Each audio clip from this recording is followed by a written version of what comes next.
Welcome to new TV Telugu. ఇప్పుడు AP top 10 చూద్దాం. మహాశివరాత్రి పురస్కరించుకొని తెలుగు రాష్ట్రాల్లో ఆలయాలు భక్తులతో కిటకిటలాడుతున్నాయి. ఈ క్రమంలో ప్రముఖ పుణ్యక్షేత్రం శ్రీకాళహస్తీశ్వర స్వామి ఆలయానికి భక్తులు భారీగా తరలివచ్చారు. తెల్లవారుజామున 3 గంటల నుంచే లింగేశ్వరుడికి ప్రత్యేక పూజలు చేస్తున్నారు. అర్చకులు గోపూజ కార్యక్రమాన్ని వైభవంగా నిర్వహించారు. భక్తులు శివనామస్మరణతో పరవశించిపోతున్నారు. ఇవాళ ఉదయం ఇంద్రవాహనం చప్పరంపై స్వామివారు భక్తులకు దర్శనమివ్వనున్నారు. రాష్ట్ర గృహ నిర్మాణ శాఖ మంత్రి కొలుసు పార్థసారథి ముసునూరు మండలం బలివేలోని శ్రీ రామలింగేశ్వర స్వామి ఆలయ ఆవరణంలో ఏర్పాటు చేసిన పలు కార్యక్రమాలలో హాజరయ్యారు.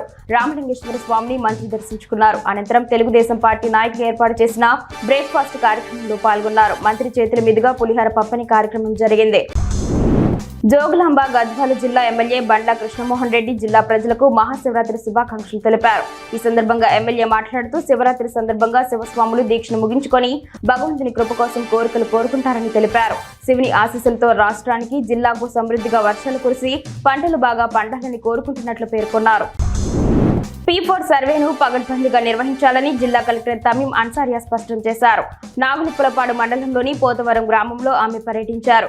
గ్రామంలో P4 సర్వేతో పాటు భూముల రీసర్వే జరుగుతున్న తీరును పరిశీలించారు. P4 సర్వేలో భాగంగా స్థానికులతో మాట్లాడి వారి కుటుంబ వివరాలు అడిగి తెలుసుకున్నారు. ప్రభుత్వ పథకాలు అందుతున్న తీరుపై ఆరా తీశారు. ముసునూరు ప్రాథమిక ఆరోగ్య కేంద్రం పరిధిలోని బలివేలోని గ్రామంలోని బలే రామలింగేశ్వర స్వామి ఉత్సవాలలో 2 వైద్య శిబిరాలు ఏర్పాటు చేసినట్లు హెల్త్ క్యాంప్ ఇన్ఛార్జ్ గొల్లపల్లి వైద్యాధికారి డాక్టర్ గౌతమ్ చెప్పారు. శివరాత్రికి విచ్చేసే భక్తులకు ఎటువంటి అనారోగ్యం తోకినా వెంటనే హెల్త్ క్యాంపును సంప్రదించాలని విజ్ఞప్తి చేశారు. ఈ 3 రోజుల పాటు వైద్య శిబిరం 24 గంటలు అందుబాటులో ఉంటుందని వివరించారు. రాయదుర్గంలో 100 పడకల ప్రభుత్వ ఆసుపత్రి నిర్మాణ పనులు తక్షణమే పూర్తి చేసి ప్రజలకు అందుబాటులోకి తీసుకురావాలని బీసీవై పార్టీ నియోజకవర్గ అధ్యక్షుడు గౌని ప్రతాప్ రెడ్డి డిమాండ్ చేశారు. ఆయన మాట్లాడుతూ 17 కోట్ల రూపాయలతో నిర్మాణం చేపట్టిన ఆసుపత్రి నిర్మాణ పనులు ఎందుకు నిలిపివేశారో అర్థం కావడం లేదన్నారు. ఆర్థిక శాఖ మంత్రి పయ్యావుల కేశవ్ రాయదుర్గంపై చొరవ చూపి రాబోయే బడ్జెట్లో నిధులు కేటాయించాలని కోరారు. మామిడికుదురు మండలం మొగలికుదురులోని శ్రీ భద్రకాళి సమేత వీరభద్రస్వామి కళ్యాణం వైభవంగా జరిగింది. మంగళ వాయిద్యాలు, భక్తుల కోలాహలం, బాణసంచా కాల్పుల నడుమ కళ్యాణోత్సవాన్ని జరిపించారు. బ్రహ్మశ్రీ కారుపర్తి కోటేశ్వరరావు ఆధ్వర్యంలో నల్ల గణేశ్వరరావు, నాగవీర వెంకట సత్యవతి దంపతులచే కళ్యాణోత్సవం నిర్వహించారు. భక్తులు అధిక సంఖ్యలో పాల్గొని ప్రసాదాలు స్వీకరించారు. కోటప్పకొండ శ్రీ త్రికోటేశ్వర స్వామిని గుంటూరు ఐజీ సర్వశ్రేష్ఠ త్రిపాఠి దర్శించుకున్నారు. అనంతరం ప్రత్యేక పూజా కార్యక్రమాల్లో పాల్గొన్నారు. మహాశివరాత్రి సందర్భంగా త్రికోటేశ్వర స్వామికి ప్రత్యేక అలంకరణ చేశారు.